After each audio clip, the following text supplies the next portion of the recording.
Hi guys, back for a quick video. I was watching Zeek's Christmas video when he showed some Christmas albums, and he spoke about Red Sovine and a track called Little Joe. And I said, man, there's a Red Sovine album in one of the charity shops here. It's been sitting there for months. So after his description, I had to go and run down and buy it. So I got it today, and man, it's terrible. But it's the funniest, most heart-wrenching story I've ever heard in my entire life. And on the back of that, I listened to Teddy Bear as well, which is nearly as bad. But look, I don't know whether this is the little boy seems to be in the wheelchair there. I don't know who this is. Is this some boy he's crippled just to fit in with the story? But man, this is in such good condition as well. It's on Gusto Records. This is obviously a compilation, because it's got Teddy Bear and Little Joe on it. But man, this is what a hoot.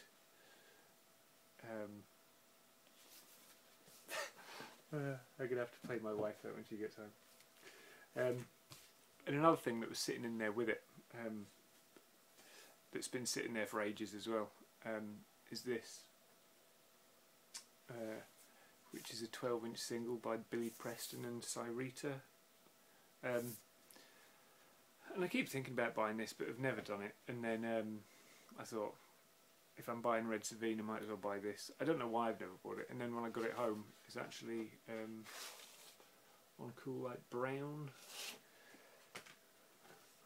kind of brown vinyl. And the other thing that I've never seen before, it has this thing down that they call Disco IQ'd. And if you see, it looks like it's got, what's that? It looks like it's got 5 tracks on it. It's actually just one track, but they kind of split the track up. So you've got your, and then at the bottom here, it has like the intro.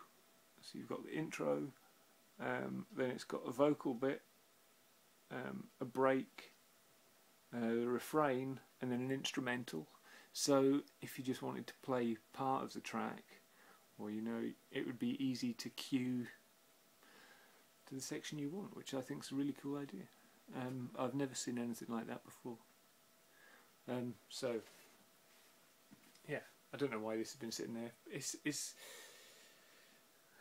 a bit cheesy. It's that kind of, when did it come out? 79 disco. So you can kind of imagine what it's going to be like.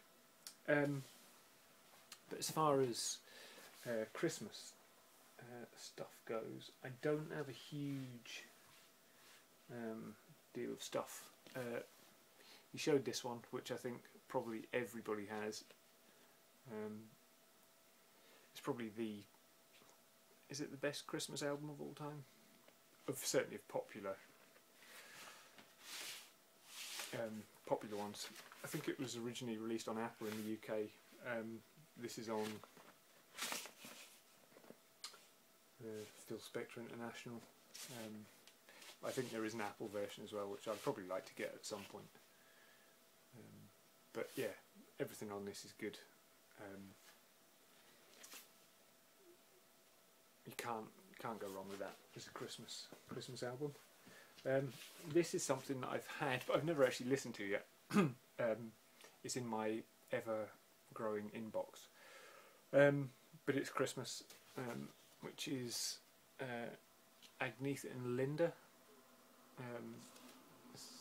her out of ABBA, and her daughter singing Christmas songs. Apparently it's one of the best-selling Swedish Christmas albums. But again, I've not heard this, so I can't. I've not listened to it yet. So Then I have this one, which I got the other day, which I told you about, which after doing my Black Friday video I discovered that is actually Stephen Drodd's home recordings, and the whole story on the back about it being some woman from Iraq that committed suicide is just a backstory they've made up. But this is really cool. If you're having like a Christmas party or a Christmas meal and you want some Christmas music to play in the background, this would be the coolest Christmas that you could probably do without being something that people know about. If you wanted to just play some good Christmas music, this is really good. It's kind of, it's just really kind of laid back, piano led, jazzy, but then with a slight kind of otherworldliness that the Flaming Lips have spun on it. But yeah, really, really good. Me and my wife listened to this when we were decorating our Christmas tree, and it's really is fantastic. Another one I have is this one. My wife bought me this, I think possibly the first Christmas we were together. This is the Pearlfishers Sunflower at Christmas. I'm not so sure about this one so much anymore. I really liked it when I first got it, but I don't know whether my musical taste has changed. But the Pearlfishers are a band that's led by what's his name, David Scott, who is also, I think, the main guy out of BMX Bandits. So they're a kind of Glaswegian pop group, indie pop, but this is quite poppy. It kind of reminds me of that, when you hear like a Scandinavian band gets a song in the British charts, and you hear it and you think, oh, that's quite good, it's a bit different, and then you kind of keep hearing it and you think, not that I've got anything against Scandinavian music, but it's got that kind of music from a different country quite often has a slightly different sound, which is probably quite normal over there, but you can hear that there's something slightly different about it, and that's kind of what I felt with that. You first hear it and you think, oh yeah, that's quite good, but like, what were those, that couple, Alphabet was it? They came over, and the first time you heard it you thought, oh, it's a bit different, in a pop kind of way, but then the more you hear it you think, maybe not.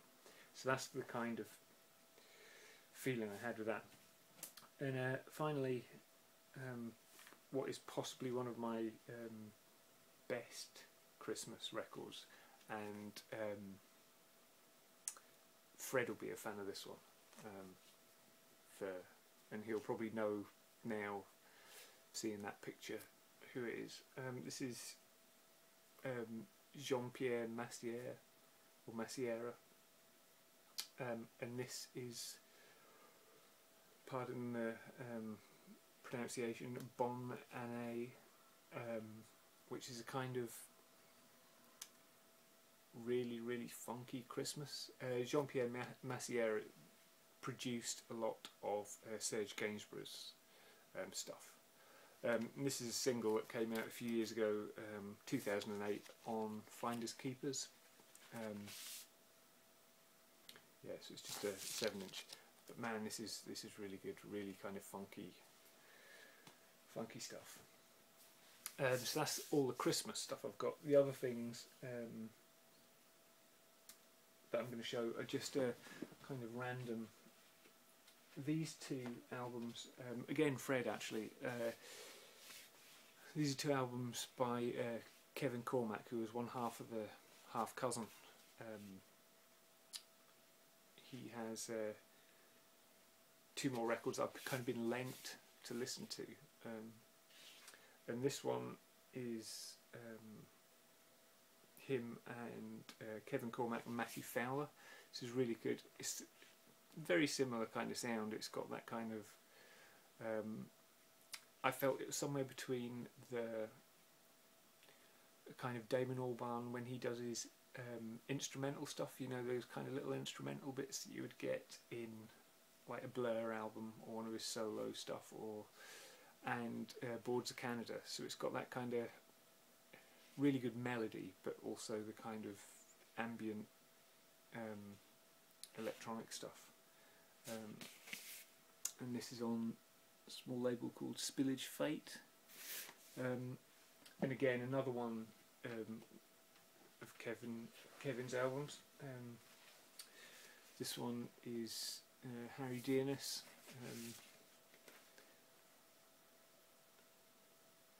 But this is one of his solo ones. This is just Kevin Cormack.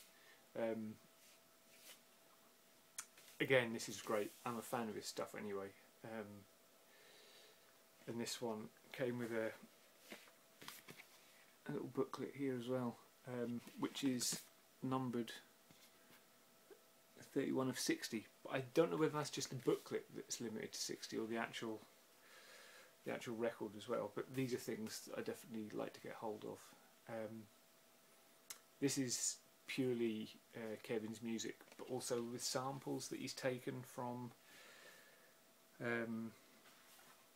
one of his relations' old cassette tapes. But again, it's a similar,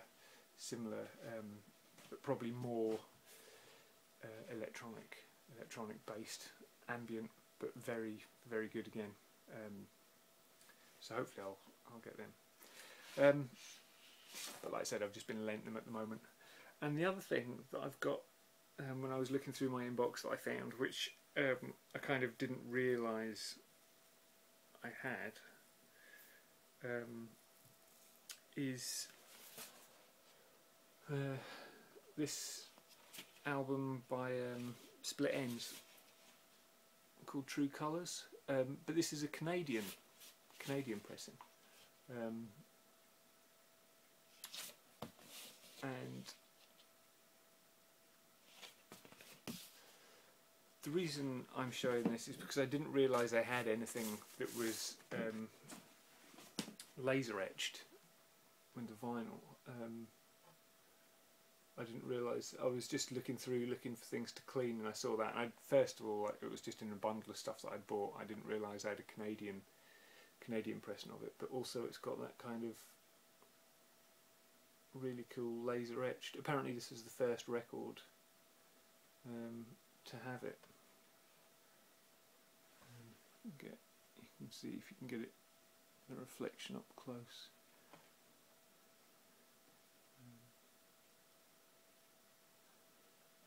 It really looks quite cool when it's playing. Yeah, so I just thought I'd show that for something different. I know I posted a video already today as a thank you to Ben for sending me that stuff, and I normally don't try and post videos too frequently, but I wanted to jump on this Christmas records one as soon as I could. So again, thanks all for watching, and yeah, go and listen to Little Joe. It's a heart-wrenching story, so take care.